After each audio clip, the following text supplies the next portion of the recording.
이번 시간에는 데이터 프레임을 가지고 인덱싱과 슬라이싱을 해서 자료를 필터링하는 방법에 대해서 살펴볼 텐데요. 앞서서 리스트와 문자열을 가지고 여러분과 함께 인덱싱과 슬라이싱 개념에 대해서 살펴본 적이 있습니다. 이 개념을 데이터 프레임에서도 사용할 수 있는데요. 먼저 실습 파일 준비를 위해서 지난 수업 영상에서 만든 스튜던트 인포 엑셀 파일을 활용하니까요. 미리 준비를 해두시기 바랍니다. 자, 교재의 소스 코드와 같이 판다스의 리드 엑셀 함수를 통해서 df 데이터 프레임 객체를 만들고 실습을 시작하겠습니다. 자, 데이터 프레임에서 원하는 행과 열을 선택해서 가져올 수 있는데요. 데이터 프레임의 속성 중 LOC라는 것과 ILOC라는 게 있는데요. 이 두 개를 활용해서 인덱싱과 슬라이싱이 가능합니다. LOC를 먼저 살펴보도록 하겠는데요. 자, 데이터 프레임 이름 점 하고요. LOC하고 함수를 호출하는 괄호가 아니라 리스트에서 썼던 대괄호를 사용을 합니다. 함수에 사용되는 괄호가 아니고요. 대괄호를 사용한 것을 확인하시기 바랍니다. 이 LOC는 로케이션의 약자이고요. 이 대괄호 안에 행과 열의 위치에 해당하는 값을 알려주게 돼요. 그래서 이 대괄호 안의 위치 정보는 행 정보와 열 정보를 줄 수 있는데 열 정보는 생략이 가능합니다. 열 정보가 생략이 됐다면 모든 열의 정보가 나오게 돼요. 그래서 먼저 하나의 행 데이터를 가져오기 위해서 교재의 소스 코드처럼 작성하고 실행을 시켜보겠습니다. 소스 코드는 df 데이터 프레임에 LOC에 인덱스가 0인 행을 로우에 받아오는 코드이고요. 로우의 타입과 정보를 출력해보는 코드입니다. 이 코드를 실행시키면 한 행의 정보를 시리즈로 반환하는 것을 확인할 수 있습니다.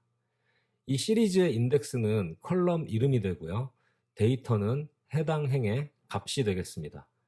컬럼 정보를 주지 않고 0이라는 로우, 행 정보만 줬기 때문에 모든 0행의 모든 컬럼 정보를 가져오게 됩니다.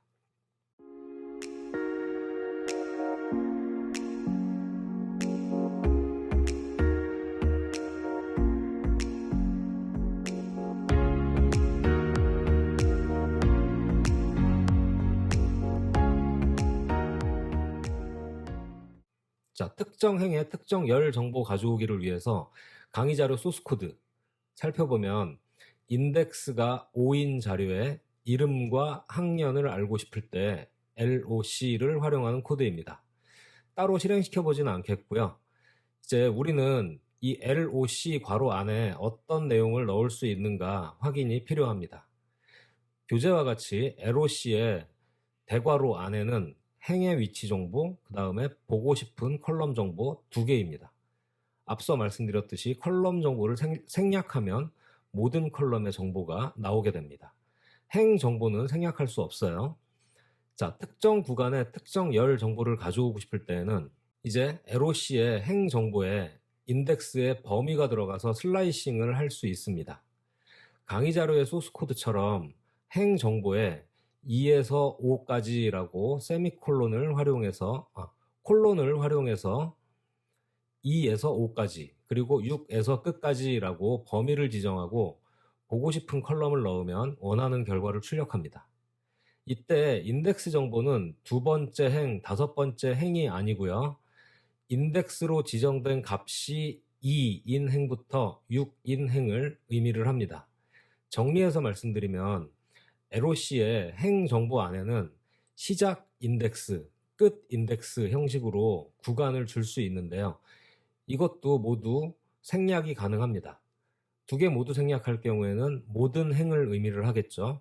그런데 콜론도 없이 행 정보가 있어야 될 곳에 아무것도 없다라고 하면 에러를 발생시키니까 주의하시기 바랍니다.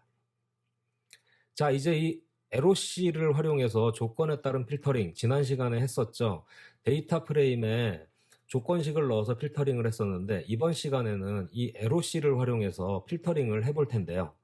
이 LOC를 활용할 경우에 조금 더 편리하게 조건에 따른 데이터 필터링이 가능합니다. 지난 시간에 df의 대괄호 안에 조건을 넣어서 필터링을 한 기억이 나시죠? 이 교재의 소스 코드처럼 다시 한번 보면 데이터 프레임 안에 조건식을 넣어서 데이터 프레임을 받은 다음에 거기서 보고 싶은 컬럼을 따로 뽑아서 결과를 확인하는 방식이었습니다. 이제 똑같은 결과를 가져오도록 LOC를 통해서 확인해보는 코드를 살펴보면요. LOC 안의 행 정보에는 DF의 학년이 3학년인 행이고 열 정보에 성별과 거주지 두 개를 주었어요. 결과는 앞에서 살펴본 것과 동일하게 나오는데요. LOC를 활용할 경우에는 원하는 컬럼 정보까지 지정을 해서 한 번에 반환받을 수 있습니다. 그게 차이가 되겠어요.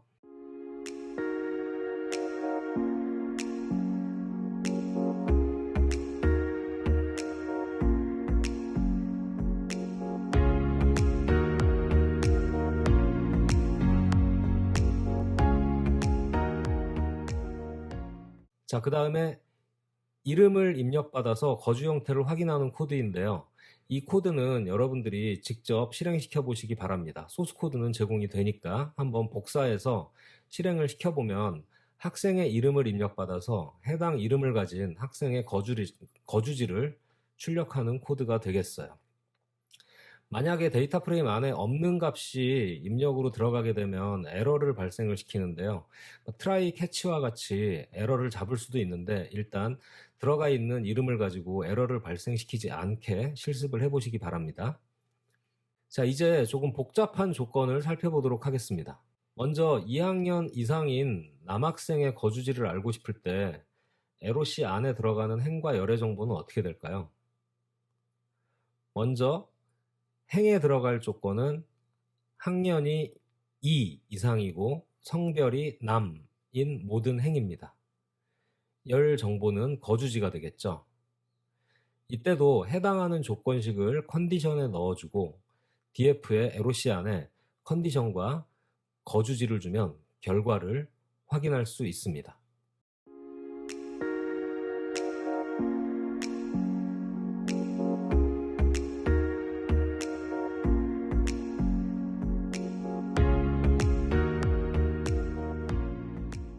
여러분들이 실습해 볼 수 있도록 이 코드 아래에 학년과 성별을 키보드에서 입력받아서 처리하는 코드를 수록했으니까요. 같이 한번 실습을 해보시기 바랍니다. 자, 조건식이 좀 복잡해질 때가 있어요. 3개 이상이 될 때도 있고요. 이렇게 조건식이 복잡해질 때는 조건식을 별도로 만들어서 최종 조건식으로 합치면 코딩할 때 오류를 줄일 수도 있고요. 조금 보기 편리하게 처리할 수 있습니다. 첫 번째 조건은 경영학과행, 두 번째 조건은 여학생인행, 세 번째 조건은 학년이 2학년이거나 4학년인 학생입니다. 이 조건을 모두 합쳐서 경영학과의 2학년과 4학년 여학생을 추출할 수 있습니다. 소스 코드를 실행시켜보면 조건에 맞는 행에 대한 이름이 나오는 것을 확인할 수 있습니다.